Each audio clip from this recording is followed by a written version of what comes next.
Welcome, podcast listeners and viewers, and thank you for joining us on the LightWave Digest podcast, episode 7. We are here to bring you all the news, reviews, interviews on everything LightWave and beyond. So without further ado, let's get this show on the road.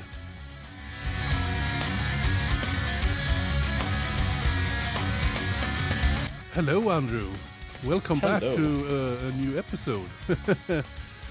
Yes, hello. It's been a while. A little bit of a break. Yeah, actually, it's been. I have to say, it's been fairly nice to have sort of a break from LightWave Digest as well during this January. Let's say December, January is usually a place where a lot of people tend to take time off and not be available. How have you been? I've been great. I had a nice Christmas off, Christmas period, and other than that, I've been just incredibly busy at work. So I haven't had an awful lot of time. So unfortunately, as you'll see in the episode coming up, I didn't get to make that interview. So I'm looking forward to watching it like everybody else. Oh yeah, true. I've been sort of taking it easy. I actually started playing Baldur's Gate again, which is nice. It's such a great Dungeons and Dragons game, and there's so many things you can do. It's almost like it feels sometimes like they have almost overdone it, because here is a problem.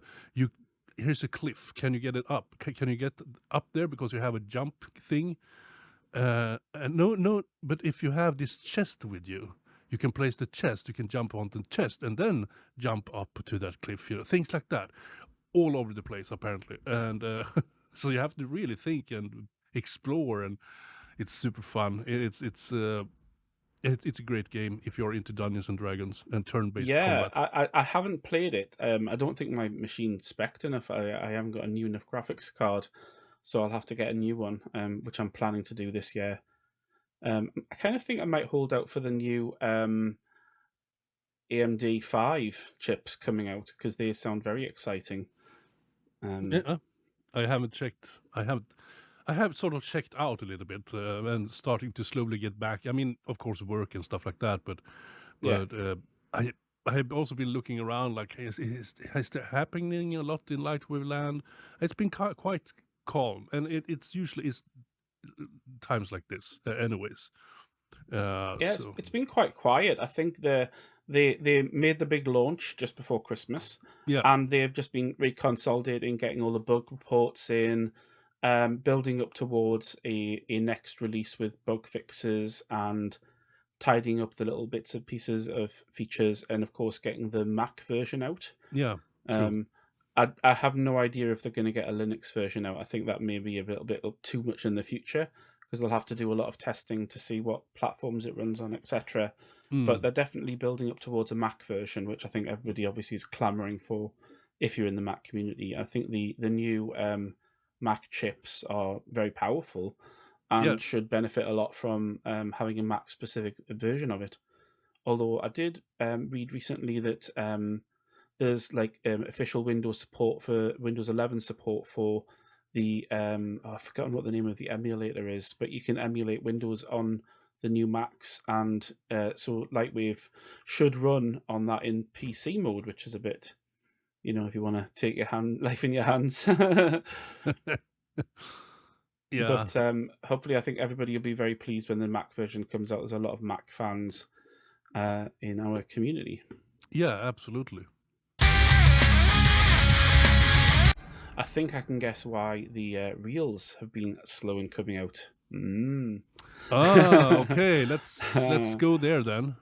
Yeah. So segueing into Tony Hall, who produces all of the fantastic show reels that the LightWave Group have been pumping out, is being busy. He is next month, I think, or depending on when this airs, it's this month. So we'll see. Is working on his Create Expo, which he has at his local college down in Nottinghamshire in Mansfield. It's called the Create Expo. I can't put my teeth in. Create Expo. That is in the Vision West College. We will post the link. You can go and have a look. I thoroughly recommend it. They have LightWave and not LightWave artists showcasing their huge skill sets. I've been a speaker in the past. I don't know whether I'll be one in the future, but a couple of my friends have been on quite recently. One of them I've met a number of times in that event, Dan Solis.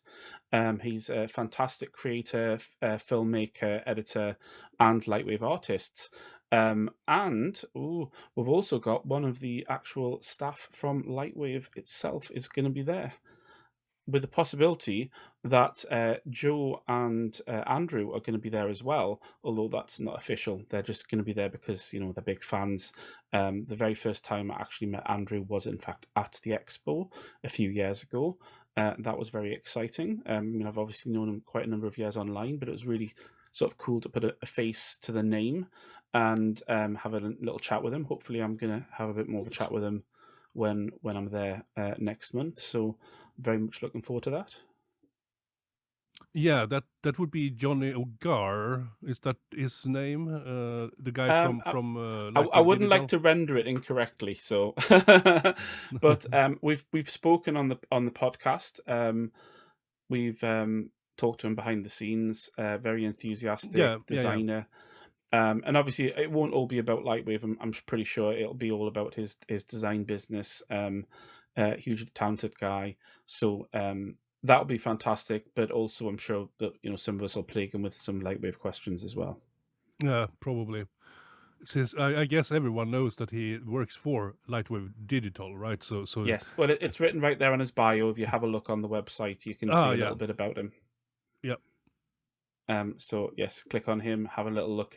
He's a very talented guy, and you'll see some of his material. Obviously, we won't have access to that until after it's launched, but they usually put out some sort of videos showing all of the people doing the talks. So it's available, my old talks, with a considerably shorter and less grey beard, are up there, so you can have a look and laugh at me. And see me talking about LightWave quite a few years ago. Some of that knowledge might even be relevant. I don't know. I haven't looked. It's awful, isn't it, looking back on yourself and seeing yourself talking on video. But that sounds super fun. I hope a lot of the British LightWave community can get there and be there. Is it 1 day or 2 days, or how long? It's 1 day, but because I and like a number of other people, if it's a long journey, I'm having to travel down the day before, stay overnight, and there will definitely be some shenanigans, you know, some going out for a drink and a meal and stuff like that. So if anybody does come down the day before, get in touch, and we'll definitely be going out with some of the locals who I've built up a strong friendship with, especially, you know, putting a shout out there for Ashley, who every year is such an absolute lovely guy, and he usually organises all sorts of events behind the scenes, as well as Tony. So shout out to him, and you know, get in touch with us. We will be definitely going out for a few beers and some food beforehand, and then the after party. After the event, if the guests, of course, aren't scared away by the crazy LightWavers, they're all welcome, and we all go out for a drink and food again. And this is where, you know, even though you've sat through with your numb bum, sitting sitting on a chair for 6 or 7 hours, and then we'll go out and just the whole night is fantastic. Chatting with people, you know, it's a wonderful way of meeting, talking with people who you wouldn't normally get to talk to, and get to sort of communicate with people who you've maybe only chatted with online. Hopefully, there's some more LightWavers will make it this year. I will pop out some hints to the community, I think, as well, on the various Facebook groups to sort of say, hey, come down, we'll be there. Come and have some laughs with us. And it's not the most expensive event in the world. It's just a bit unfortunate. It's a bit inaccessible for people who are not outside, who are not from the UK. True. But yeah, I'm looking forward to having a report. I will be there. It's a pain in the bum for me to get there as well, if you excuse my French. It's unfortunately, because of where it is in the UK, I have to get 3 trains, which is awful. Yeah. So it even though it's really not that far, because I don't drive, I have to spend quite a lot of time getting various different trains and changing. Yeah. So I'll be definitely looking forward to a nice drink and a meal with friends when I get there, and the really amazing speakers in the event during the day. Yeah, absolutely. Wow. Yeah, everyone go there and meet up with Andrew Comb and his friends, and make that happen. And I'm Make it looking for happen. Get there. and I'm looking forward to having sort of like a report in the next episode, maybe, or an episode in the future where you can sort of talk about what happened there and what happened, what people talked about and said and all that stuff. Yeah, that looking forward to that. Yeah, that'd be amazing. Ian, maybe one year we'll talk you into coming. Ooh, yeah, Maybe's. yeah, Pop yeah, across to the UK. That'd be amazing to actually meet you in person, and it's yeah. an True. excuse. That is an excuse. It's an excuse. There is another excuse also, is that if because do you remember both Andrew Bishop and Juice Bennett? They really want to have these user meetings, Oh yeah. physical user meetings. So yeah, and I think it's a big chance that they will happen in UK nowadays. So Well, it's a UK-based company now. yeah, exactly. Even though obviously the staff are all over. There's people in Australia, America, the UK, and other secret places. Yeah. But yeah, I'm sure that's not a secret that there's people all over the world. So, but it's coordinated now from the UK and UK time. Yep. But yeah, it would be amazing if they can pull that off. This is the unofficial one, to be honest, because an awful lot of the people who are still in the Lightwave community, well, certainly in the local area. I mean, I'm a bit outside, but it's an excuse for me to actually meet up with people who do this stuff day in, day out in their day job. I don't do it so much these days, but I'm still a huge fanboy, just the same as several other people who do this podcast. Yeah, true. Okay, enough waffling. Let's go to the interview, and this interview is with Lewis and Luke from Nymus3D. And the interview is done by myself and Zorn. So sadly, no Andrew Comb in that one, but they are a very funny bunch, those two guys, and yeah, just enjoy. Marvelous. And I'm just going to add a little fun fact. I never actually met Luke, but apparently he lived only a few miles from where I live now. But I wasn't into Lightwave at the time, so small world. Small world. Enjoy.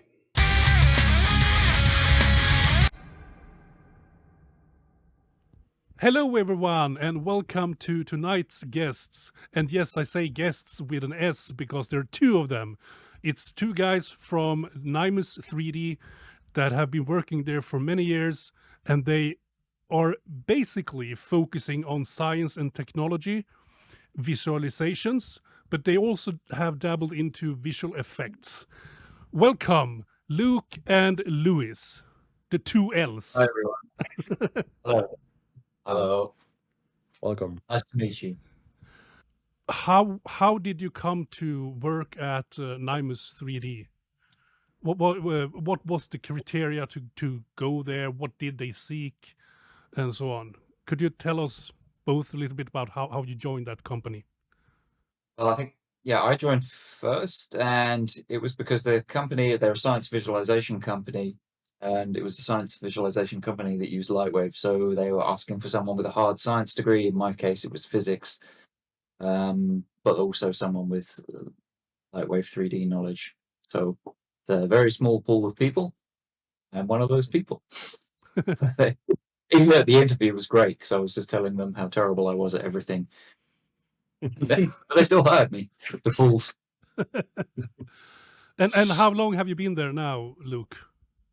I'm not good at maths, ironically. I don't know, 10 years, something like that. Wow. Life. That is actually a long time. Yeah, I know. Tell me about it.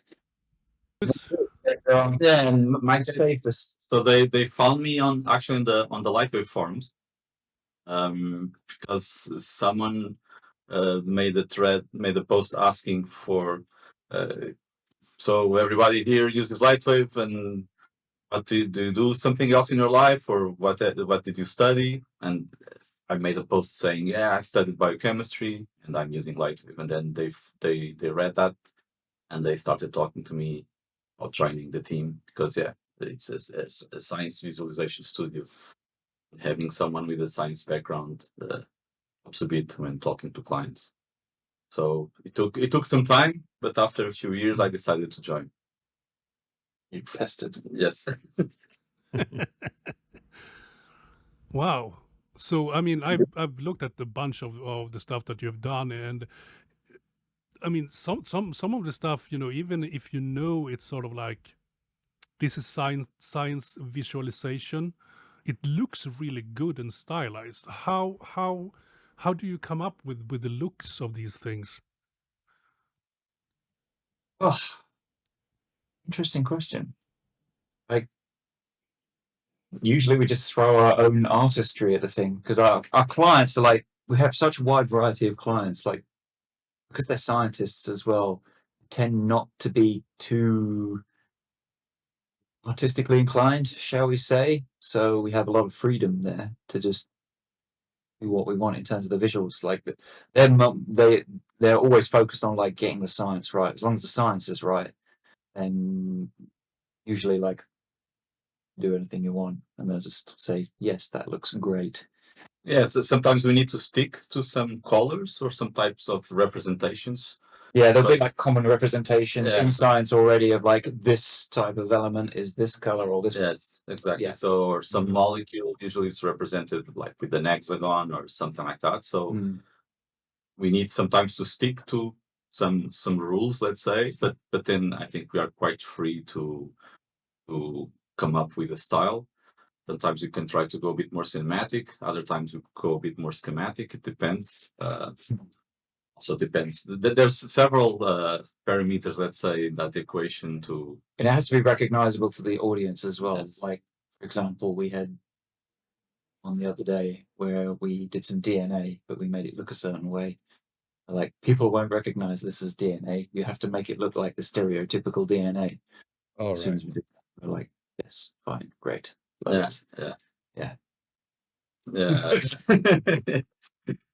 yeah, the style is a bit. I mean, it depends on who is working on the project. But we try to. Sometimes we look for different styles also online. We check. We make sort of a mood board. But in a lot of cases, it's not something that we kind of decide with the client. It's something that we sort of propose. We make something and we show it to the client, and most of the times they like it, and then we just go with it. Can't actually remember almost any cases, maybe a few times where they're a bit picky about the visuals, as in like the style of the thing, and they have opinions, but most of the time they'll just present something that looks nice to you and they'll be blown away by it. Actually, recently for the same project that Luke is talking, we had to make a let's say a molecule, let's say it like that. Let's go into a lot of details. And actually we used the proper data to do it. And the client said that he wasn't recognizing his thing in there. So he wanted us to use a more schematic representation. So it's, yeah, we have options. It's quite open. Wow. So because I've been talking to, you know, some visual effects guys, you know, Chris Apara and Kevin Q Quattro, and they sort of did the script to screen thing And it sounds almost like you guys have a similar opportunity. Yeah, absolutely. I think we have a lot of freedom on the final look of what we are doing. That is true. As Luke was saying, I don't remember a lot of any situations where the client said, "Oh, I don't like that. You have to change." Because we also worked in different markets. Let's say I worked in product visualization and marketing, that sort of stuff. And in that area, clients were a lot more picky with what we were doing. In what we do now, it's exactly what Luke was saying. As long as the content is right, which is the most important thing. Yeah. The content needs to be right.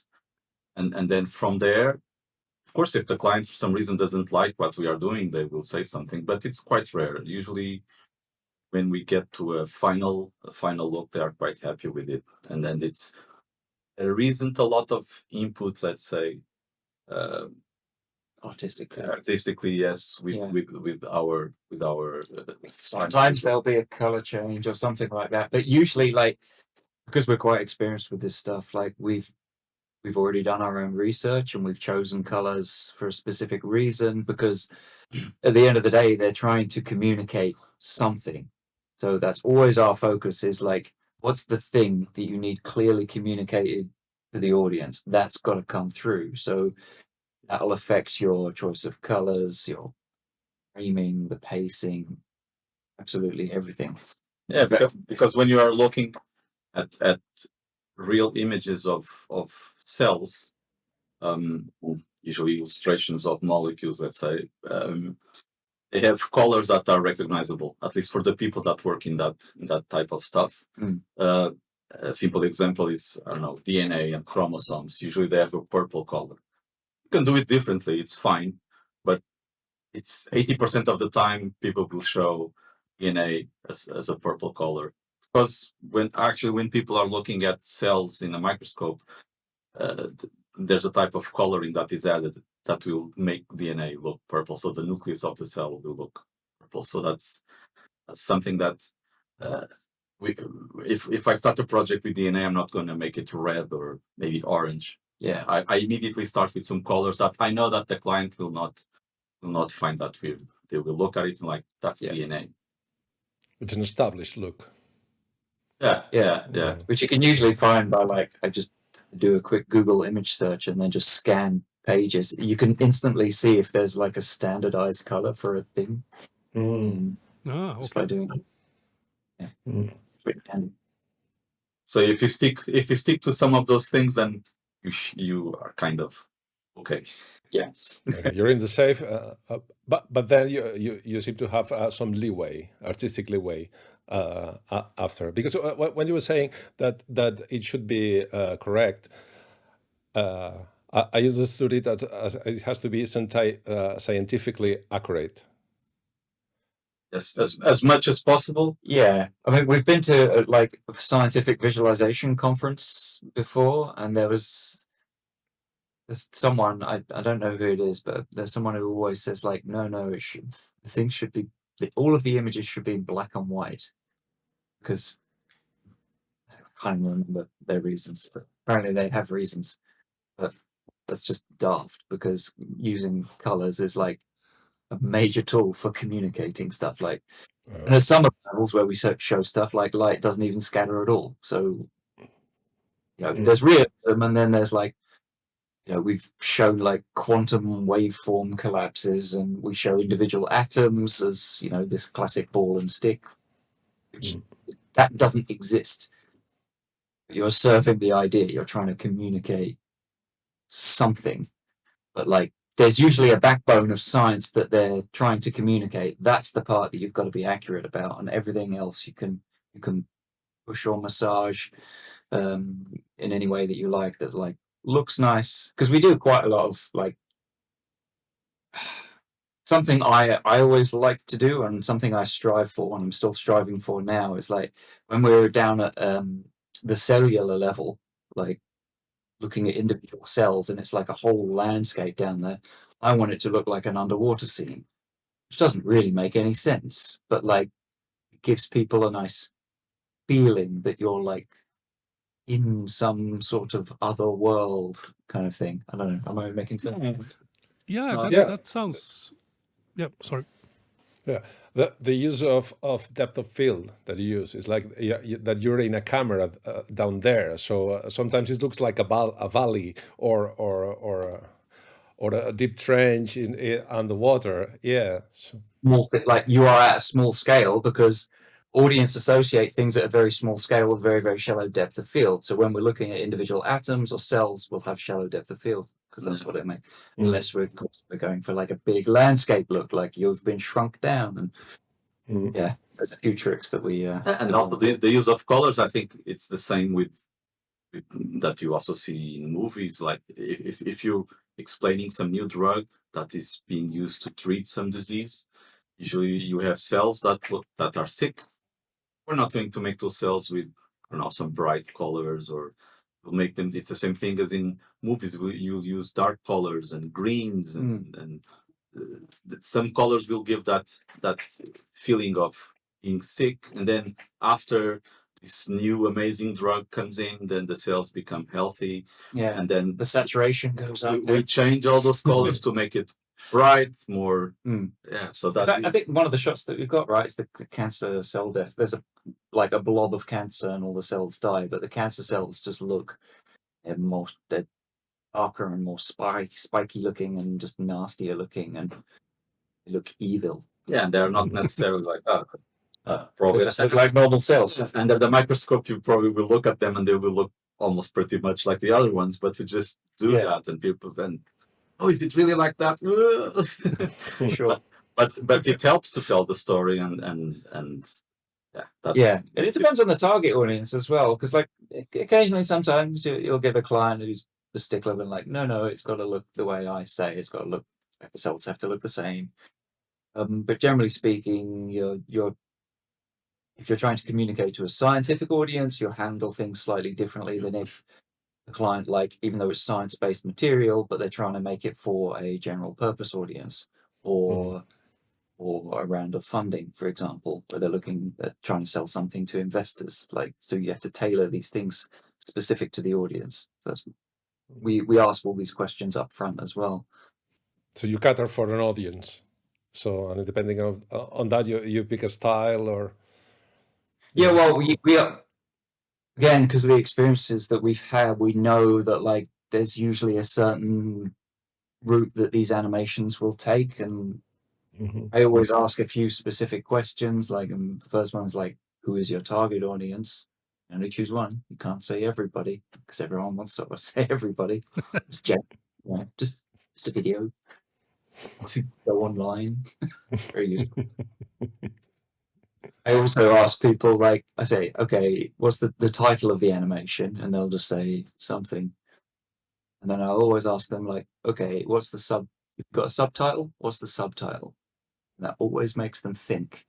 Like, almost every single time, they'll just be like, because what that manages to do is, sometimes we're talking to scientists and like we jump from topic to topic. Like, one week we'll be doing something about quantum physics with the university here, and then several weeks later we'll be doing something about, some cancer treatment or something like that. We jump all over the place, and this is a really handy way to distill like what is the main thrust of their research, the main point that they want to get across. Wow, yeah. And yes. Anyway, I guess something that is to determine also from the beginning who is going to watch the video, because again, let's go back like to DNA. You start a video showing the molecule and saying, oh, DNA, we have this new thing that is doing something on the molecule, or you need to explain what is DNA. If for some reason, I think these days probably most people know what it is, but if the client says, oh, this is an audience that is not scientific at all and you don't know anything about this, so you just pop a molecule on the screen and you need to explain what it is. And then so we need to define this, because we also do the script for the animation with the client, that we work on that. So we need to decide how are we going to start the story? We jump immediately to a cell, or do we need to explain what is a cell? That sort of stuff. So knowing the audience is important. Sometimes a lot of our projects are super specific, and we don't explain anything what comes before. We just go immediately to some really complex stuff, because who is going to watch it already knows everything else. Looking at, again, looking at the stuff that the body of work that you have done with the scientific visualization, I'm coming from sort of like the visual effects, but mostly the game industry. And we usually have storyboard artists, and we do storyboards, animatics, or storyboard, animated storyboard with sound, then animatic or previous, and then go to production. Do you guys do that? I mean, I think it's kind of hard to... Look, we could dream of having a storyboard. We do it every now and then. Oh, you But do? I think it depends on a few things. One, of course, is the budget. So we have a budget, and those hours are counting. So we need to be efficient. Yeah. So in some cases we do storyboards, other cases we don't. It depends. If the if the budget is big enough, we do a storyboard. But Yes, usually that's one. can require it. Other situations, we already have tools ready for, like I say, we have a shot inside some vein, and we have red blood cells flowing around, that sort of stuff. We can probably immediately do some 3D, very rough scene instead of doing a storyboard. But we have done that, and we still do it. But it really depends, as Luke was saying, depends on the budget. Sometimes the deadline. Some deadlines are super short. So if we spend a week or something like that doing a storyboard, then it can be difficult to meet the deadline. So we jump immediately to some 3D animatic. It's also the fact that like a lot of our clients, they're not experienced in like visual effects, 3D animation. They're scientists, and I think almost most of the time. How many of our clients would you say are like new to the whole process? Not all of them. Yeah, practically all of them. Yeah. So they don't know, like asking them to like have a script and then like lock the script so you can't ever change it again. Like that just doesn't happen. It just doesn't work. We can try and say like, no, you can't change the script from that point on, but then they're not going to get what they want. So that's not our goal. Like, so we often find that like these different parts of the process, like the script, the storyboarding, the animatic, and the production, they tend to bleed into each other quite a bit. So we have to be super flexible when it comes to these things and like changing and adapting as we go along. Yeah, the level of detail that we put into the content, let's say, changes during production, because sometimes the client will say, "Oh, I want to see the cell producing some proteins."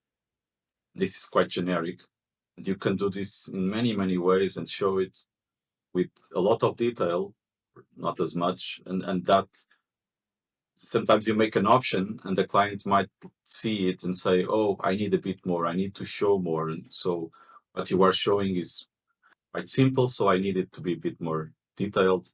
So we have to be a bit flexible in that sense. And they don't know necessarily what they need or want or don't want until they see something and they're just like, no, I need it different than this.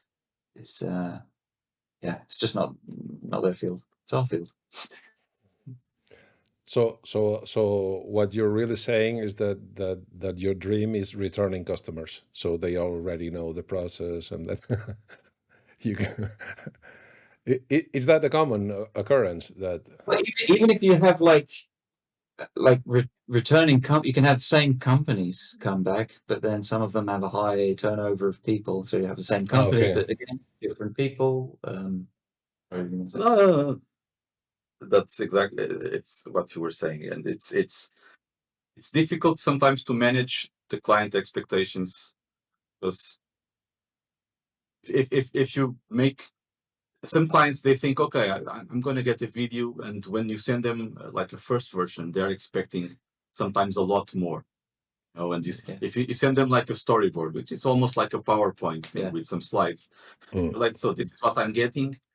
Even though we've already sent them a document with the whole process listed, with this beginning bit saying, this is the pre-visualization phase. So that is a thing that can happen, because some of these clients, they are doing this for the first time, and people just don't know how it works, and they are expecting something. So they see like our demo reel, and they think, oh, this is what I'm going to get. And then the first thing they get is some sketches or some very, very rough 3D stuff. They go like, so this is that it? The fun ones are when you have like, because sometimes we deal with larger companies and there's a whole group of people who you end up having a meeting with a group of people.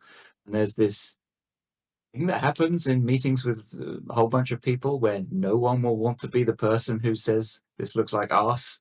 So everyone will be quiet. And I've had to tell people like so many times in meetings, like, guys, girls, everybody, you're not going to hurt my feelings. The earlier you say something, the better. So please, lay it on me. You have to. Let's throw some tomatoes. Okay. Yeah. You're not going to hurt my feelings. Come on. I'm doing this long enough.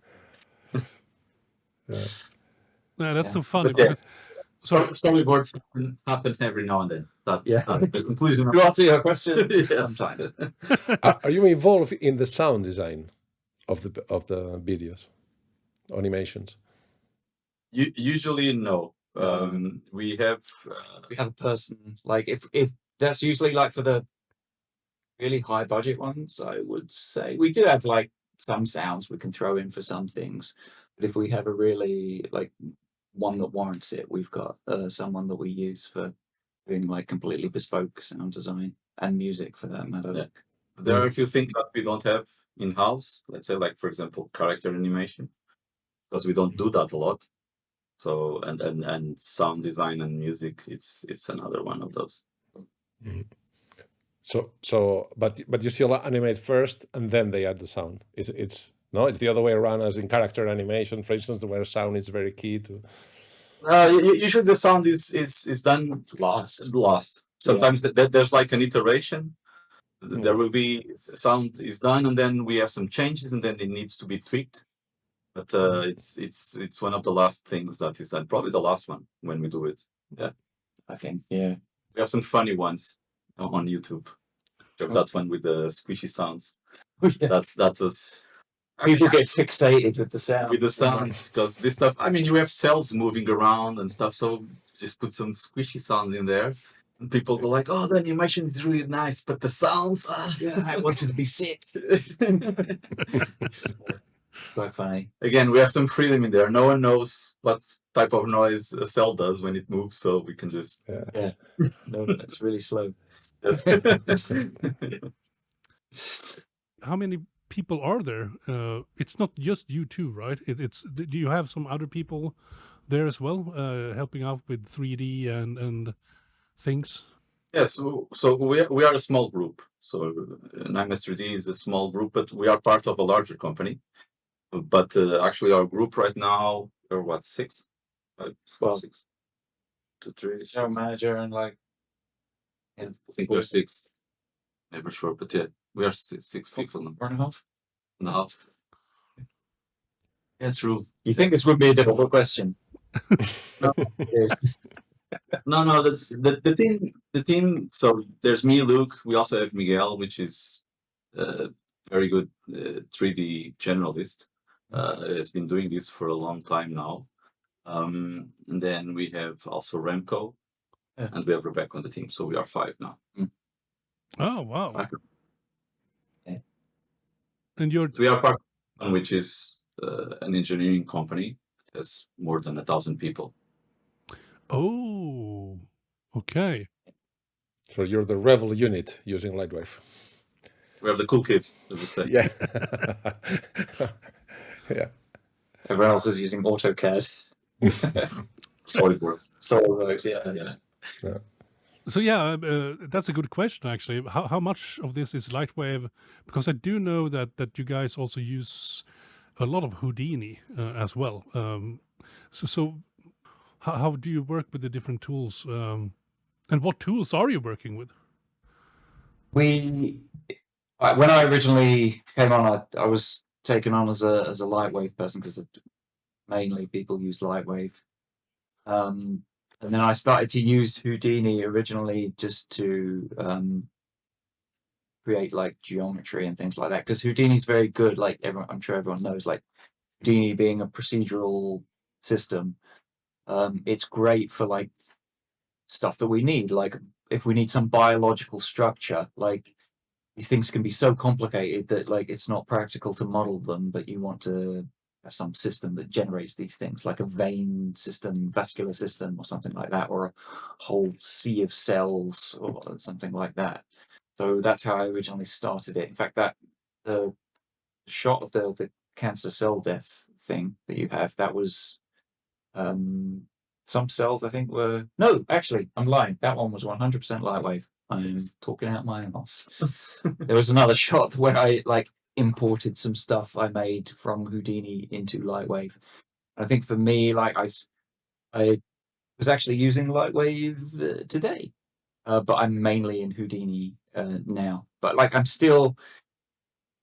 Sometimes if I need speed, then I tend to use LightWave.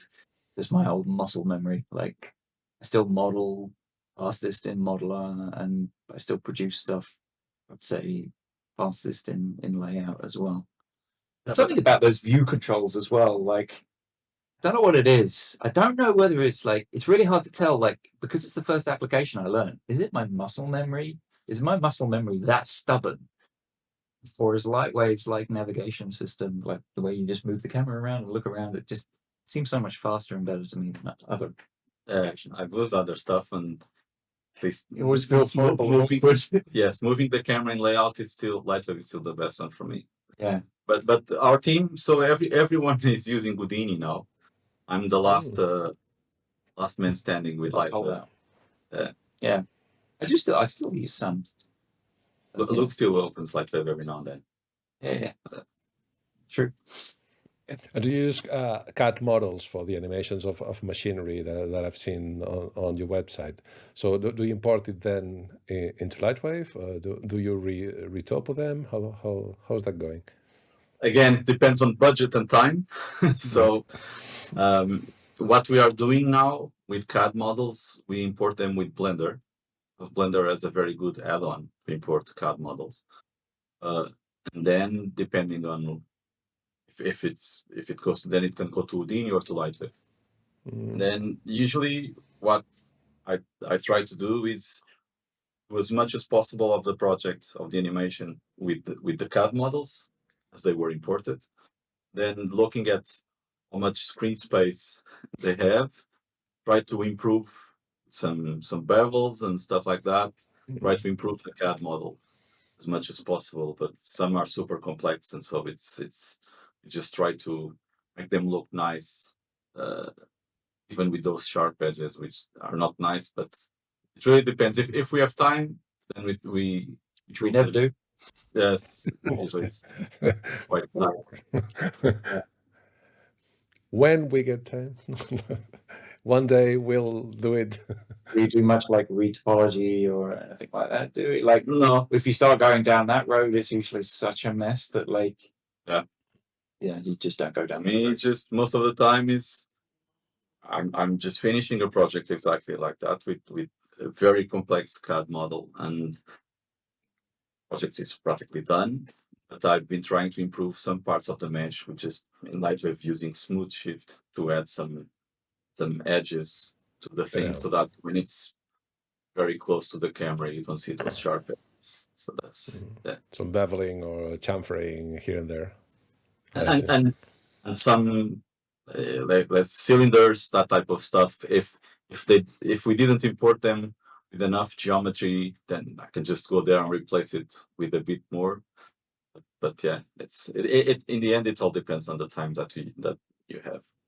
So are you specializing in or are you still quite generalist, the team or you yourselves? Because of the size of the team and like how flexible you have to be, you just have to do everything. you have to be a generalist because there's not really much choice. And like when I say generalist, I don't just mean in 3D. Like, even though like Lewis does a lot of the script writing, like I've done some as well. I've also done voiceovers for some of our animation. Nice. Yeah, it's storyboards yourself, animatics yourself, and all of 3D right up until the end. Like I'm better at certain things. Lewis is good at everything. I'm Like me, yeah. yeah. I like to get my head into like the dynamics and animation and things like that. So if people can give me those kind of things to do, that's my preference. But yeah, just have to do everything. There's no time. Of course, big studios always tend to get more specialized people. In our case, we are a small team, so just have to do a bit of everything. Do you get to choose the projects, or are they assigned to you? It's usually whoever's available. I think there's maybe some catering towards like people's strengths. Like if a certain project looks like it's lots of procedural geometry involved, like I'll be throwing more my way, or I'll just deal with those shots. Yeah, it's both. It's availability and look at the team who is best to handle certain things, and if for some reason people are not available at the moment, then well, we have to again be a journalist. Yeah. Is LightWave still a useful tool for you to save time on projects? I think so. Yeah, I think LightWave has been great for us to very quickly, like that first version of the project, like the animatic, the previs, whatever you want to call it, that first version that is not, let's say, super detailed. I think LightWave is very, very good at doing that. I'm biased, of course, but if you want to get something out very quickly, LightWave is great at that. I think tools like Houdini open the door to start a bit more complex, and that takes more time. Of course, it also depends on who's doing it, of course. But I think it's what LightWave always said. It's like just do it, be fast, and I think it's quite good at that. Yeah. So in that sense, it's something that I do quite often there. It's doing the previs or the animatic, because it's something that you can just do very fast with LightWave. Yeah, I do like. And sometimes now I still like question openly, like, should I be using Houdini or LightWave to do this kind of stuff? Because I'm a technical guy as well, and I really enjoy that side of things. And Houdini is like procedural in nature, so it funnels you down a procedural path.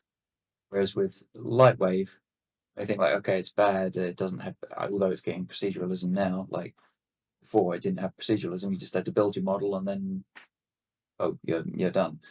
If you start doing everything procedural, like that means you have to treat everything like a recipe, like a formula, which inherently makes everything more complicated, and therefore it can break more and it can go wrong more, and it invariably takes up more time than just like direct modeling. I said there's some cases where you can't, like the procedural growing of things, like need to have that proceduralism approach. But if you don't really need that, like people should actually question like whether they should just do direct modeling or go the complicated route. Because it's like anything, like because it's such a powerful system, Houdini, and it's so broad and it can do anything, it means it's relatively more complicated. Like, for example, you can do anything in C++. You just have to you could create any image using a programming language if you wanted to. really complicated, but it's very flexible. Yeah, so Yeah. it adds that sort of edge to, let's say, if you need something quick, you can do it in LightWave and then refine it in Houdini. Is that what you're saying? Yeah, you can fill up, like, that's where I started to get into Houdini, was like filling in the gaps in LightWave, again, with the growing stuff, the Cells dividing. yeah, cells divide. Like, if I have to like animate one cell splitting into two, then four, and so on and so on, and like a whole thing, like, I'm not gonna hand animate those. I'm just not. It's just not enough time, because I could do that and it would take 3 days, Yes. and then the customer will come back and be like, that one's wrong, that needs to go there, and then you're done for. But if you set up a procedural system, and then you can import that into LightWave, use LightWave's renderer, and you're off. You have a sequence there with some green cells. Actually, that was rendered in LightWave. Luke made that animation in Houdini. Yeah. And that was very directed, let's say, by the client. What's happening there with the cells, that was exactly the research. The cells are dividing and surrounding other cells, that type of stuff. So the client was very specific with with what the cells were doing. And doing that in LightWave, I'm going to say it's impossible, but it would be very, very difficult. In that particular case, like, that was actually one that really played to some of the strengths, because we've been doing this kind of stuff for a while. You see the same stuff come up again and again and again. We often have dividing cells. Like, just a lot of work is cancer related, involves a lot of dividing cells. So in Houdini, you can make assets which are like tools, basically, kind of like plugins on steroids. And I made a system to deal with cell duplication, and so, and it's art directable as well. So you get all of those benefits there in Houdini, and it's great because Lewis doesn't use Houdini, he uses LightWave, but he can come to me and say, "Can you get me that geometry?" I'll create that in a very short amount of time, shove it over to him, then he'll carry on. Deal with objects that have fixed number of polygons, right? Yes. So change it first. We have been asking for that for quite a bit. So as Alembic supports that. It does? Not the LightWave one. The LightWave yeah. Okay. Importer for now, I think it supports particles. So if you have changing, I think you can import some particles. So you have a changing number of points with particles, but not objects. I'm not sure about this, but I think that's how it's working now. I'm pretty sure it doesn't support objects. But we did that with object sequence, right? What we do is object sequences. So an object sequence is exported, and then we imported it in LightWave. And I've been using one of the plugins that Oliver wrote. Now it's part of LightWave. Which, without that, it's just not possible. It would be very difficult. It's possible, but it takes a lot of time. Yeah. So the way LightWave handles surfaces, without that script, it would they're bound to the mesh, to the object itself. If you have a sequence, in terms of workflow, now you can do it. But before it was just horrible. So you have a sequence of 1,000 objects, with 1,000 objects of cells dividing, and you are making a surface. Okay, you are happy with that surface, and you are in frame 100, and you change to frame 101, and you lose that surface because if you saved it, it's saved only on that object. But now you are on a different frame, and now LightWave just loaded the next object, so you just lost the surface. And with that script, you can make a surface and you save it, and then the script will load the surface and apply it on every frame. It doesn't need to be saved. So before, you would have to somehow, there were some scripts to do that, I think. You have a surface, that you'd have to run a script that would save the file, and the file saves all the objects with that surface. But if you tweak it, then you have to do it all over again. Yeah. And with this system, it's a lot faster. Not perfect, but it's a lot faster. How do you deal with motion blur with object sequences? You don't? You don't. Okay. You can, because if you export, in theory, you can, because you can export. Say you've got a mesh on one frame, so it's an arbitrary mesh. Houdini will store point velocity. This is how Houdini deals with it. It has attributes on the points, or anywhere for that matter, but let's just say they're on the points, on the vertices. It will store the velocity. So it will work out the velocity by interpolating the point velocities there. So you could, in Houdini, so you got your mesh with your positions of your points, you can take the velocities, turn those into positions, and export that as a separate mesh. And you can load that in, and then the point numbers will match, and you can read in the positions of one mesh and maybe apply it on the. Maybe. Yeah, maybe. In theory. Yeah. We know it's possible because RealFlow was doing that. Yeah, So, true. So RealFlow could do that, but with an object sequence, unless you do something like this, probably. Yeah. Right I think now. I did have it working at some point. I'm pretty sure. Yeah. Did that. But then again, looking at your stuff, I mean, motion blur would not work too well. I mean, depth of field, obviously, but motion blur might actually add things where the scientists would say, "What is this?" I guess is that correct? We do that sometimes. It is a thing that happens. Yeah. You really need a balance there. Yeah. If you go too cinematic with things, there's a chance that they will say, I'm not seeing my stuff in there. So my science is not there. It's pretty colors, but what I want to talk about, I'm not seeing it there. So you need to tone it down a bit, make things clear. That's why sometimes you just need like a side view where you see a cell cut in half and you just see the membrane from the side, and just instead of doing a full flyby or whatever, then you might be more difficult to tell what you need. Yeah. A good example of that is like in a lot of our shots, like I said, we try to get this like underwater feeling. So there's this phenomenon called marine snow when you're underwater, which is it's just raining this white stuff, and it sort of gets churned up in the fluid when the fluid is moving. And we put that into some of our shots, and it gives like this underwater vibe again. So we have some deep fog, and then we have this stuff just sort of swirling around. We get like most of the time, like the clients go along with it, but occasionally they'll be like, "What's all this stuff floating around?" We'll take it out. Yeah.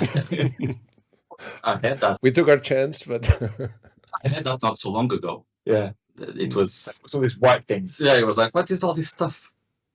There, I'm like, okay, I can remove it. My device, everything in there is super clean. We don't have any dust or whatever. So I'm like, all right. Yeah.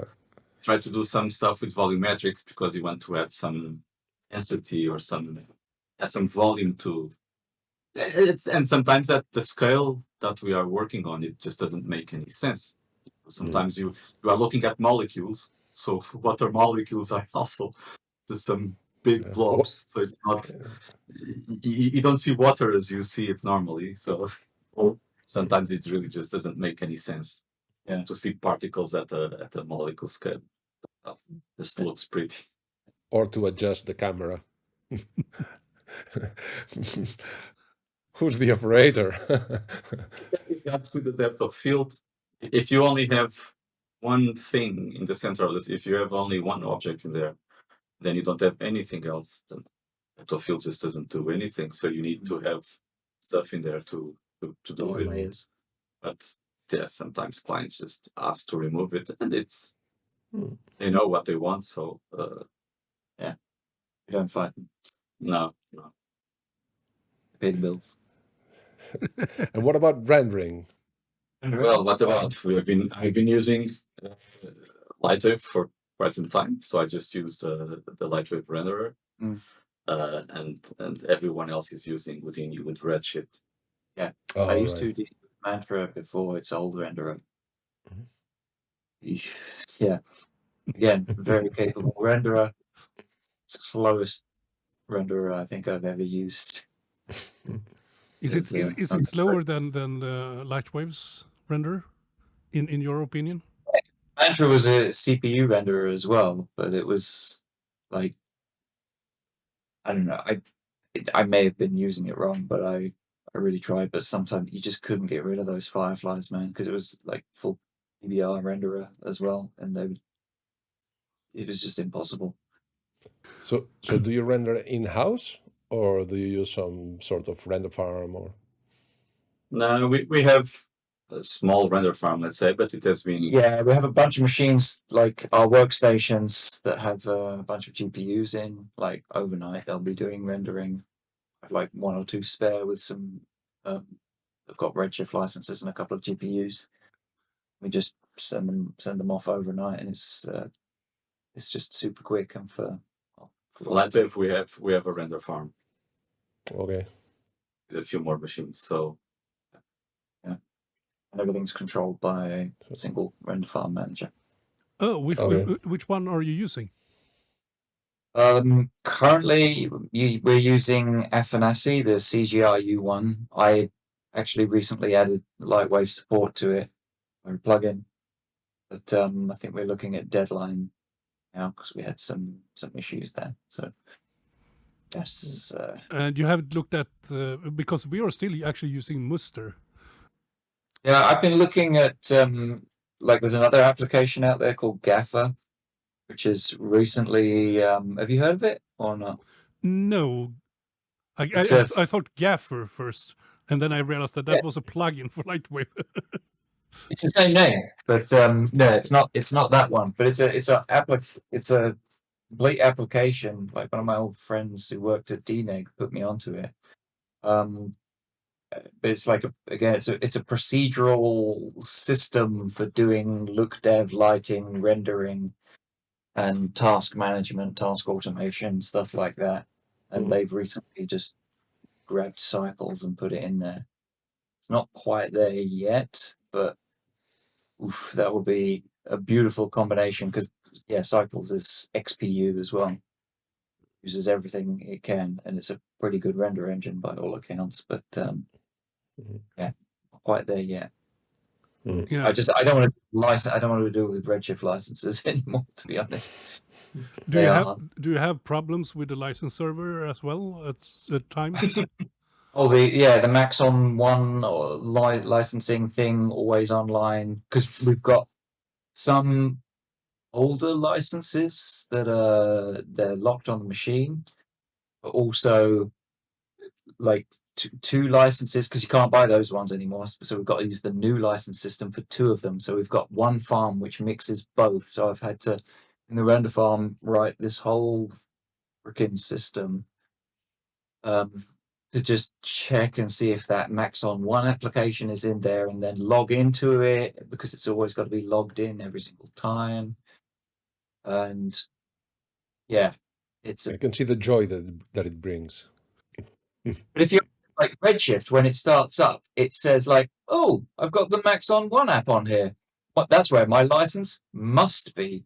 And it'll check it and it'll be like, "Oh, that one's not logged in, or there's no license here. So I guess you've got no license. Fuck you. I'm going to shut down now, even though you've got a permanent license on that machine using the old system." Okay. We had this situation the other day because he had a deadline to meet, and because we're in a building with some computational physics people, we just went around there and just said, "Hey, ain't got any spare CPUs, have you?" So we just stole one of their machines. They have a really nice machine with a bunch of cores in there. So just 128 cores, and it was. You took minutes to add it to the farm, and that was it. Yeah, because LightWave just goes. And that's it. It was great. That's good. Oh wow! Yeah, I have a very cool CPU here at my home. By the way, I have the Threadripper 3090. What's it called? 64 cores, 128 threads. That one is it feels like I'm actually using a couple of GPUs when we're working with LightWave on that one. Do you guys have any of those sort of? Batman has those performance cores or something like that. I'm not the most technical person, but the CPUs that we have, I'm not sure if even what we have some 12th generation Intel something. I'm not a hardware guy. And for some reason, LightWave only uses half of the cores. Oh, it could be that. Yeah, the E cores maybe are not used. Yeah, exactly. Yeah, yep. The thing, and I read somewhere that maybe with Windows 11 that works. I don't know, but we are using Windows 10, and that I saw a bunch of people online talking about this, and that could probably solve it. But for now, it only uses half the cores. It's a bit annoying when you see. I've been doing some stuff also with Blender, and Blender just uses everything, and everything else will just use everything, and LightWave is just using half of it, and it's like, a bit of a waste. Yeah. Yeah, I hope they will actually sort that out. They need to update the render engine, the render core to actually support all this new stuff that's coming out for CPUs. But yeah, I mean, I remember LightWave 2015. It was limited to 64 threads. It wasn't until 2018 when you actually could use all the threads, and I don't think it has an upper limit as far as I know. But yeah, it's one of those things with CPUs. Yeah, and in some cases you really need that because the LightWave's engine is a bit slow to get rid of some noise. That can be a problem. Yeah. With subsurface, I have a feeling that you can just put their samples and samples and samples, and that noise just doesn't go away. So it's a thing. Yeah. Any plugins you tend to use or love or hate? Well, I've been using for quite some time. I use LWCAD modeling. It's an amazing plugin. It's really good. I use all the what are they called? The third powers. I don't have all of them, but I have the modeling stuff, like the 3D brush and the MetaMesh. I have 3 or 4 plugins from them, and I think I have the OD tools. DP kit maybe. Sorry. DP kit and all those things. All DP stuff, all that stuff. I know, like when I first got here, like the spline tool thing was absolutely invaluable. And of course, Michael Wolff stuff. Oh yeah, of course. I have a lot of his stuff. EXR Trader. Yes. Yeah, don't forget that one. The best. Don't forget it exists because it's so like EXR Trader. It's so very ubiquitous. It's the best. I think in some countries it's illegal to use LightWave without it. I think. God, honestly, if it wasn't for EXR Trader, probably I wouldn't be using LightWave. Oh wow, it's that severe. It is. That's how important that plugin is to me. Is that because of Cryptomat? Because of Cryptomat and also the tokens that you have to save the outputs. Yep. So it's something that I set up only once, and I can do everything I want with it. While with the LightWave one, you can't. Like with scene versions, there's a bunch of stuff that you can't do, and with the EXR Trader you can do it. And you just start a project. You put the plugin in there, and you never touch it again. You make a new version of the scene, send it to the farm, make a new version of the scene, send it to the farm. Stuff goes to proper folders. It's just amazing. It's really good. Yeah. Yeah, I remember all the stuff that they released in Patreon too. I use all that stuff. Oh yeah, absolutely. I mean, tools. Yeah, you mentioned OD tools, but yeah, back then I was using did you guys remember Janus? Yeah, I know what it is. I saw videos, but actually I never used it. Yeah. Yeah, it's like for the passes. That's been that stuff. That's been my fight with LightWave Yeah. since quite some time. To me, it's the whole assets thing, Yeah. managing outputs.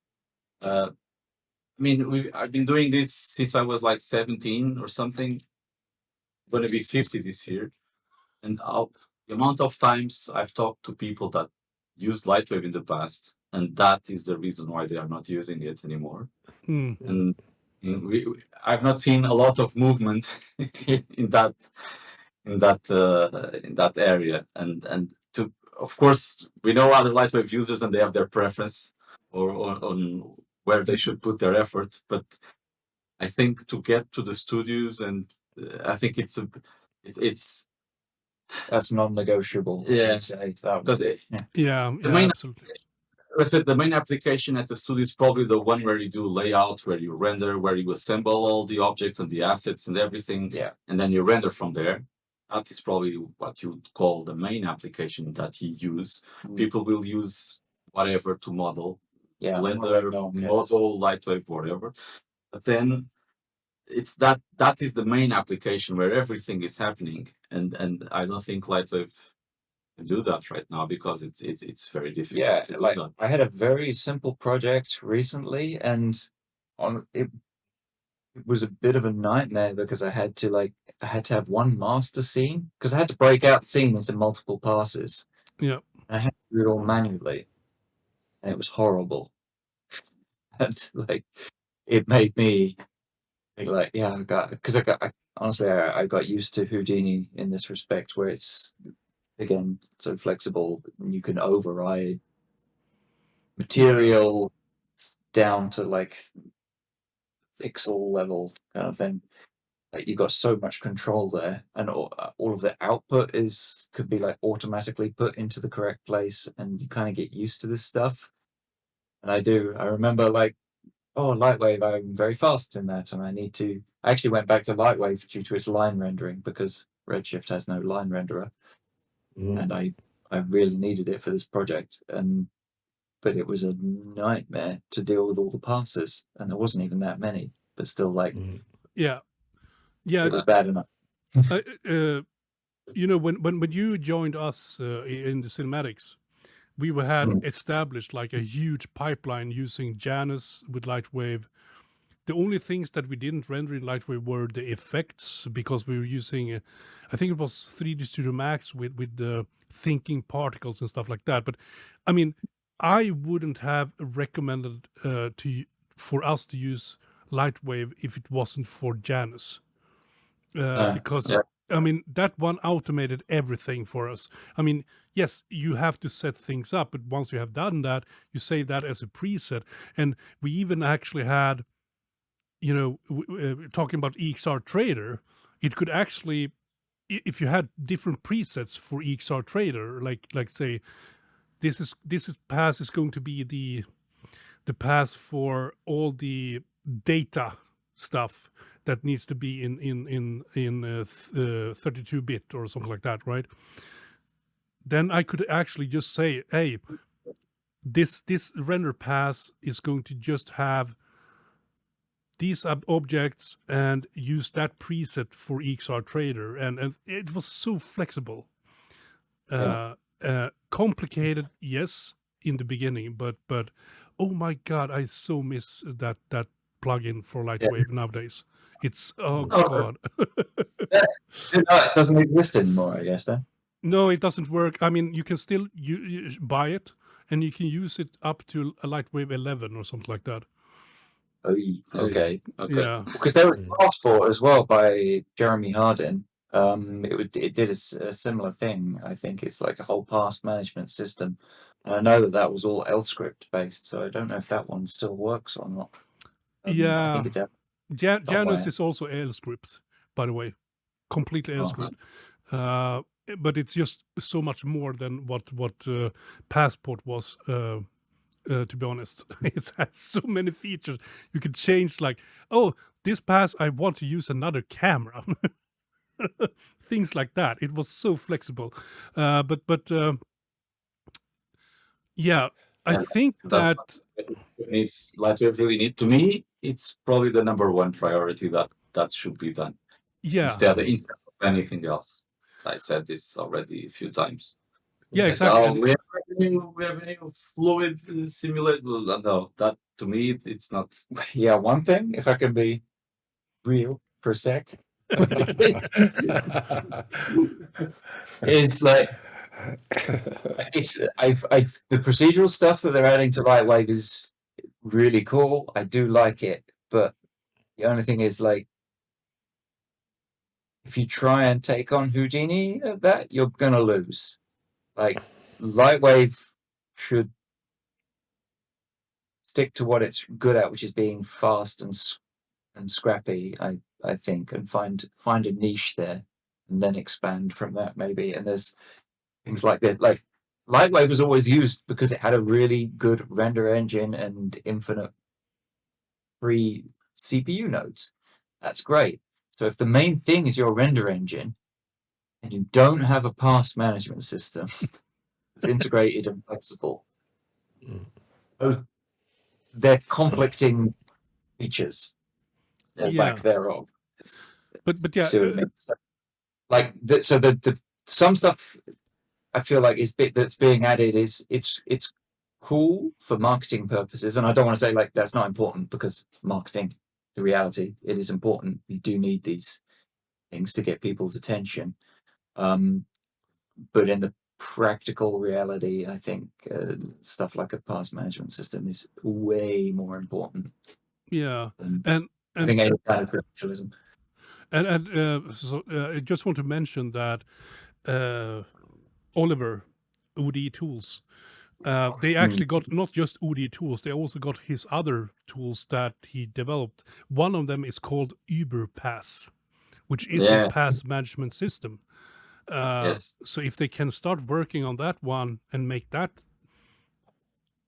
you know, understandable, and I used it a bit because actually at the time I used to talk to Oliver quite a lot, and I used it a bit. But I think there's something that LightWave really needs, which is a whole like grouping system. You need ways to organize things, so objects, lights, cameras, all that needs to be organized in groups or whatever you want to call it, and then put properties in those groups. You overrides, you clone those groups, and in the second one now you put just one single material or whatever. So that plugin was really nice, but I think LightWave needs something a bit before that. That needs to be, it's like the schematic view on steroids, something like that. Because the schematic, I think almost no one uses it. I know a few people use it, but not a lot.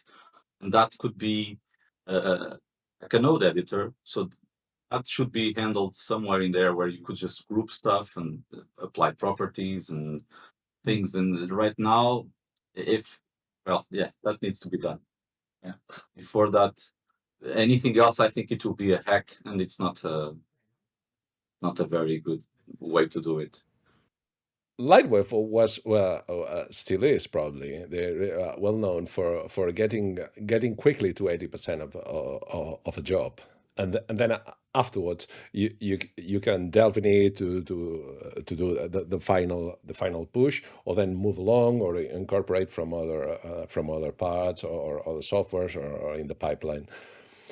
But with the new GeoNodes and L systems that are supposed to get better and better, maybe not to compete to Houdini, but to quickly prototype ideas that maybe later on will be done in Houdini. So in the same manner that sometimes you do animatics or quick animations. So do you see yourself looking at this as a potential useful tool in your field?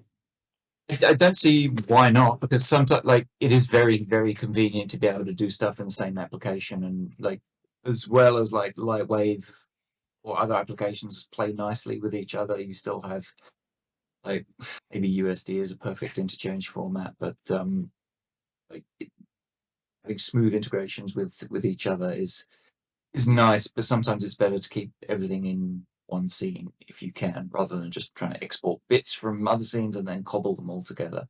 So absolutely, and having a nodal system is inherently just flexible, and you can, if you have the framework there to do a nodal system and geometry nodes, then yes, you can do tons of stuff in that. I think would be absolutely worthwhile. Yeah, and it does go with that LightWave paradigm of it'll get you 80% of the way there in 20% of the time. From what I played with it, I think it's missing a few things, and I don't even know how possible is that. But, for example, you have an object sequence. You have a node that loads that object sequence. Or yeah, you can load the object sequence into layout, and then probably you can get a node that will grab that object sequence. But I'm even thinking about not even having to load the object into layout, but you have a node that is a loader. And after that node, you can, for example, apply a material, apply a surface, which now we can't do. And that, I think, those are a few things that you could do that with the ProGeo nodes, and that would be very useful. So, and on working with other people, like Luke could keep on exporting objects, because when I'm saying object, I'm not saying LightWave format. I'm saying like we still call it wavefront or whatever. OBJ, whatever. So Etsy, the most reliable. Yes. So let's say Luke exports a wavefront OBJ sequence, and I don't want to convert that to LightWave, because I want to keep it simple. So I just want to apply a surface to that sequence. And then if something changes on his side, you can just replace those files or export a new version, whatever. Then you just go on one node and replace it, and everything else follows. So it's not always how do you say, like a burning or collapsing, because in LightWave everything you don't have undos, right? You are working without a net, right? It's if you have to change stuff, you have to do it all over again. And with this, you wouldn't have to do it. So I think it can be very useful, but yeah, in my opinion, there are a few things that are missing. And to be honest, I haven't played with it a lot. Actually, this week, I was checking it out. Let's see where it goes, because yeah, but they listen to you anyway. Like, and you because you're in the trenches using it, we talk to them, and to be honest, I never had, let's say, reasons to complain about. I always filed bugs and requests, and I always got an answer. Always got help from the developers. So that was always very, very nice. It's not, of course, I want passes and some render management system, and we don't have it, but well. Everyone wants their thing. Yes, it's the most important thing in the whole world right now. Now, except Renderpass actually is. Yes. But now the other Lewis is listening to this. Yeah, I was thinking about that. About him. Shut that guy up! Don't let him talk more about rendering. Well, to be fair to you, like LightWave was like always for years and years and years. Like the strength was the renderer. That's what people went on about. But if we think about even modeling side, there's something in there, because that thing has been almost the same for how long now? Yeah. And if I have to model stuff, I use LightWave to model. So there's the push points around. Yeah. So there's something there is stuff right in there. So that it's not wrong. It needs to be improved. But I think they hit some magical. I think it works. Got things right. Like there's some alignment of the stars there that makes working LightWave as a whole, including modeler and layout, just fast. I know people that are using other applications, but if they need to model stuff, they still go to LightWave to model. So there's good stuff in there. Just needs to be improved, let's say. Yes. Yeah, I mean, there's a famous little thing here. Lewis wants that slider tool. For those, I think he's quite right about all that stuff, and the slide tool is something that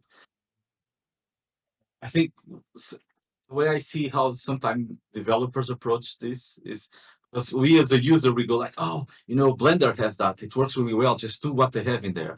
Or Houdini has it and just do it like. And It's open source. Just take their code. no, but usually Yeah. developers, they want to come up with something unique, something new. And sometimes this can be delayed as well. A day has 24 hours. It's not enough for everything, right? So they want to come up with something that is really good, but the users, they go like, that application already has it. Just do whatever they have because that is already good and we don't have it and we want to have it. And there's a bit of a struggle in there. Yeah, do things the right way, just Yeah. the way someone else does it. Because doing things in the LightWave way might be a bit different in some cases. It is. Yeah. Yeah, one of the things that I thought was extremely poetic and interesting was that, during the interview with Chris Sapara, we asked him about what he wanted LightWave to become, and he said that LightWave should be a good hub to leverage software like Houdini, like other pieces of software, so that you can bring things in and do and actually it should work, and because he said, yeah, he wants to have particles in LightWave. They don't need to be as good as in Houdini, because you will do that in Houdini and then bring the particles back into LightWave and you have a proper solution, right? Or he had made many examples of, where LightWave needs to do all of it, but not as good as the specialized software that can do it so much better. So if LightWave can actually talk to those software and actually bring things into and actually have a seamless sort of connection to those software, such as Unreal, for example, then LightWave can actually also, what do you guys think about that? No, I completely agree. Imagine that now they will come up with a fluid simulator. Will it be as good as what's already out there? If it's like a first thing, I don't doubt their skills, but okay, now there some LightWave developers going to work on a fluid simulator. Probably it's not going to be as good as RealFlow or what you can do in Houdini. So is it worth it to have something that is not that good? And then people can clearly see that it's not, it's not there. So I can do it in this other application. It will look a lot better. It would be nice if I can import stuff from there. So that's exactly what you are saying. We're going to invest time in coming up with something that will not be. It's good to have a solution in a single application. Do exactly what you were saying about getting to those 80% of the project. But I think in some cases right now, and in studios, I'm not talking about probably the freelancers or the people that are working alone, but in a studio that you will have a bunch of tools and you will probably use the best tool to do certain things. So I think always the investment in LightWave should be as this layout tool for rendering and where you can import stuff from everywhere. Yeah. That to me would be the most important way to go with LightWave and not come up with new tools or whatever. That I think that's to reinvent the wheel, or I think that would be the best way to get some market. I think that would be, because you have the renderer, you have I don't know, whatever infinite nodes that you can have on a render farm. That is I think a very good strength for LightWave. And, but if you can't use it to render, then so I think that's where the investment should go. That's what I said earlier about conflict between like LightWave being a layout lighting rendering tool, and it not having a pass management system. Those two don't go together. It needs to be good important stuff and not be destructive. Like I think what we have with FBX. Yeah. Someone exports an FBX file. We import it and that's it. Then if it has bones or some rig or whatever, and then the people that are working in this other application that are exporting the FBX, they update it. And then you have to go and do it all over again. And even sometimes you have ways to do it. Like you don't have to apply all the materials again. You can do it. There's ways to do it, but it's never like a replace file thing. There's quite a bit of work to do these things, and that's where LightWave should also with Alembic. I think Alembic in some cases it creates LightWave files. You don't have the Alembic file and then you do stuff on the Alembic file. You go through a conversion process rather than ingesting raw Alembic. Yes, that's just in memory. Yes, and that is very destructive. Because if you are importing a file, that means that it's coming from some other application, and quite probably someone else is working on that. Then, oh, I just updated something. Here we go again, exporting the file. We have to import it, applying materials, all that stuff, and this should be prevented. We should be working with the Alembic file. Should be working. I think, yeah, if you're looking at LightWave as like a central hub kind of application, then there are so many applications out there now that are so good at so many things. Like especially like visual effects is becoming like more and more. There's more and more niches everywhere. I think, and like it just has to do a very good job of seamlessly ingesting lots of files from different sources and putting them together, making that as absolutely painless as possible. Yes. Yeah. So, like, if it can avoid it not going through a conversion process or having a system set up so that, like the geometry nodes thing, like the simple thing you said about OBJs.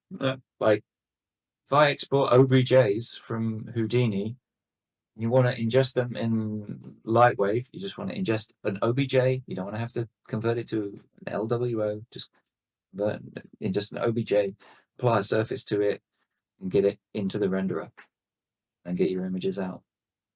I'm sure there's like all kinds of fluid simulators and all sorts of stuff. Yeah. Stuff. Yes. Explosion simulators, particle systems. There's stuff out there that I don't know of, I'm sure. But, nicely with other applications is crucial. I understand this from the freelancer point of view, from someone that is working alone. That's the flip side. Yeah. So this person will want to have everything in one application and not paying for each different thing. So but it depends what your market is. From that point of view, I completely understand this. But yeah, I don't know. To be honest, I don't know. It depends where LightWave is going to fit. Yes. Like if your intention is for LightWave to be a hub, and it has to do this thing and play nice with other applications. If the intention is for LightWave to be a one-stop shop for individual artists, and yeah, they'll want a fluid sim and all these other tools and geometry nodes and Cloth simulator. Yeah, everything all in one package is great. It really is. But if you're in a studio with lots of people with lots of niches, there's going to be it's going to have to play nice with other applications. I go for the latter myself. I think that's a better place, is to like find out what LightWave's strengths really are and get it fitting into an existing pipeline as well is like super crucial. Like, be really good at something, be better at something than any other application, find a benefit, and then allow itself to be like flexible enough pipeline wise so that it can just sit there happily in an existing pipeline and not be a pain in the ass. Unless the LightWave people say 95% of our customers are freelancers, are just individual artists. So we don't have that data. So yeah, I have no idea. But if you want to reach studios, I think that's where it should go. But that this actually is a very interesting thing. Is that the number one thing from listening to you guys, and also if you think about LightWave as a hub for a render engine, if you think about LightWave as a single person studio, like a one-man band studio thing, the number one thing is render passes. It needs to have proper render passes system. That's, I mean, in all these situations, it needs to have that. In either case, yeah. I think so, yeah. Yes. Yes. And like, there's plenty. I think there's plenty of people who will say like, it's fine. I'll just. I've been using it for years and I've never needed render passes. But yeah, you need to get new people in. I think it's needed. Oh, absolutely. Not having Cryptomat, we have it with the EXR trader, but if we didn't have the EXR trader, not having Cryptomat, it would be. That's one of those things where like you can't go back once you've used it and you find out what that is. Like you're just like, I need that. I just need it. You have a sequence rendered and you want to change some colors or whatever. Having to go open that thing and create some masks. And God, no, that's in the past, and I don't want to go there again. So these things need to be. We have it as a plugin, but I think it should be native. So. Yeah, I wonder if this is a situation of a cognitive dissonance, because a lot of people mistake AOVs or buffers as render passes, and that's not what we're talking about. The render pass is essentially that is a problem. That is a problem. Yeah, People take those things. We are talking about. When we talk about render passes, you have a scene that happens. You have a background. You have characters. You have trees in the front or whatever, and you have birds, and you separate all this stuff if you want to, if you need to, and you render that separately. Another thing is getting IDs and the reflection. So those are AOVs. We are talking about something that is very customized. I mean, it's something that you have a scene. Oh, I want nothing separate. So because probably I will have to update it. I have to. A lot of cartoon shows that we watch these days on TV for kids, they use this a lot. In most cases, the camera is fixed, so they will just render a background, and they will have the characters in the front and probably shadow pass or whatever. So those are passes. AOVs, it's a different thing, and it's an automatic thing. And I think people think that AOVs are used a lot more. There's people that will export every single buffer, reflection, blah blah blah blah blah, and then we'll comp it. And most people actually that are working in production don't do that. You have you have depth, you have motion, you have a few other things, and if you need a reflection pass to you export what you need. The reflection buffer, let's actually use the right words, just to improve it or to change it or whatever. But in most cases, people don't even use that. So AOVs, some are important. Try and get as final as possible straight out of the renderer, I think, as well. Yeah. Quite often, because of our work, it's like it's very rare that we're just making a pretty looking scene. Like that's it. We've usually got like labels pointing to things and outlines of other things and certain shapes, and so we have all of these layers which are all stuff to do with the one scene, but then we need different passes for that same scene. A very simple case to me is, for example, volumetrics. Usually I don't render volumetrics. So I have some scene and I will render that, and then the volumetrics I'll render separately. I will make another version of that scene, make everything black, and then render a volumetric pass, and then I can comp. So this is, again, you have to make two different scenes. I just wanted to have two outputs on the same file. With a group, group with everything in there. Let's say this group, everything is black, and maybe some lights are turned off. Some lights don't contribute to the volumetric pass, and you can do all this stuff in one scene. And the main group exports a beauty pass, and this other group exports a volumetric pass. To make it explicit, like why this is useful, like let's say, okay, sure, you have to split things out into a new scene. You've got your volume pass in one scene, and you got your everything beauty pass in another scene.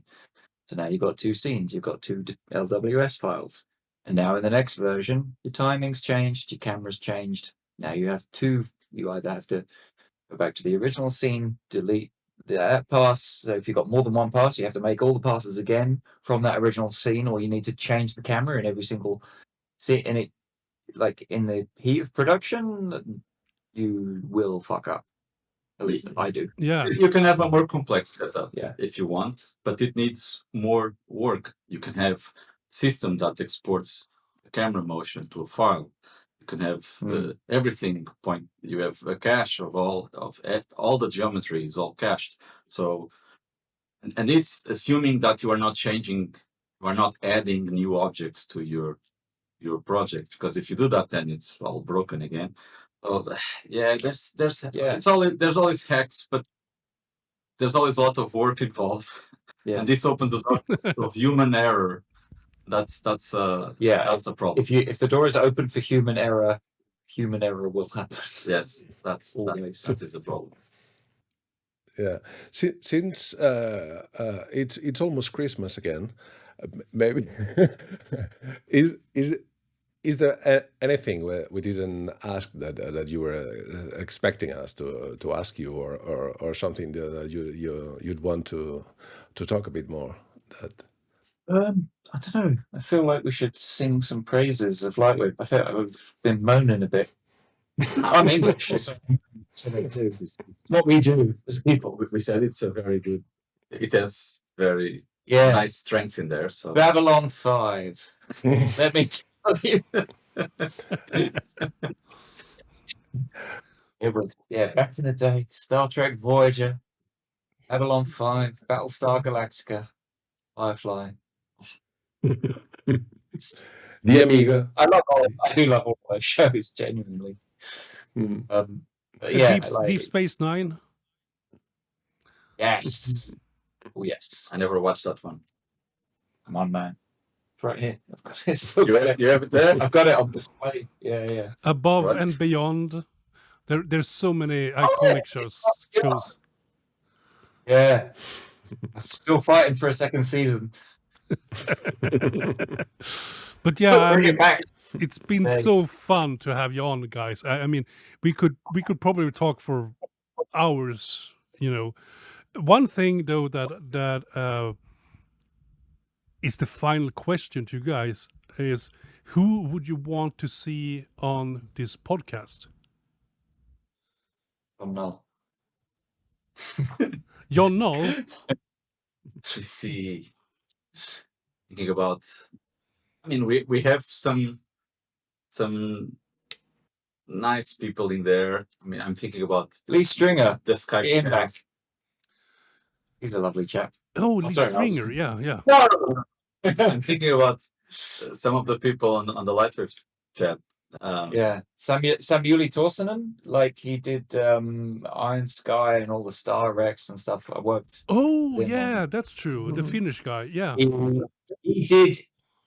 He did the most amazing stuff on his own on like one machine or something absolutely ridiculous. He'll have some stories to tell you. Yeah, he had one shot that was rendering for like a month or something stupid on one machine. Wow. But you have Sean also. I don't know if he was already in the podcast. Sean Lee Bishop. Yes, he's doing a lot of nice stuff. No, I wanted to remember his name. He's a LightWave user that he does a lot of motion looking stuff with. Yeah. Warner. No, Warner. Yeah. Yes, he Mark. has a lot of nice stuff. So Mark Warner, yeah, I think that's his name. Yeah, he actually also do a lot of motion graphics stuff as well with LightWave. But I think he would be an interesting guest. Yeah. Oh, thing was I gave I don't know whether it'll make it in or not, but I gave the source code for one of my plugins to. Yes. Tell that to Michael. I think he's going to be happy. Oh, it's the chain move one. Yeah. Oh, chain move. I've used it a lot for tank threads, actually. Yep, that's what I made it for. It's They have it absolutely now. fantastic. Yeah, it's now. Yeah, I gave it to Elmar, so I said, "There you go. It's broken. Make it work." Oh wow, that's so cool.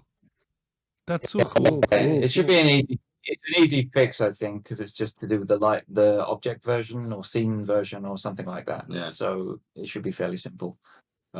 So maybe Cool. in the version of LightWave, not the next version. So Yeah. in a future version of LightWave, it will be there, I think. Yeah. Cool. Yeah, that's super cool. Yeah. I like Wow. that plugin. One thing. I took the Whirly, Steve Whirly, get him on. Oh, Well, Steve took Worley. his F prime. That's what you need. Yeah, I Yeah. mean, yeah, Steve Worley is a fantastic artist coder and artist also. I guess you need to be an artist in order to make proper tools. And F Prime sort of saved LightWave, you know, in a way during LightWave 7, 8 or something like that, where you know half the team left to form Luxology to create Modo and things like that, and everyone was talking about F Prime. Maya users, 3D It Studio was Max users, everyone was insane. like, "Wow!" A lot of what I was saying about talking to people about render passes and all this stuff that LightWave need, and why aren't you using LightWave anymore? And people talk about all these limitations that LightWave has, but most of them told me always the best thing I ever had for work was using LightWave with F Prime. Oh For yeah, shading and lighting, that was the best thing ever.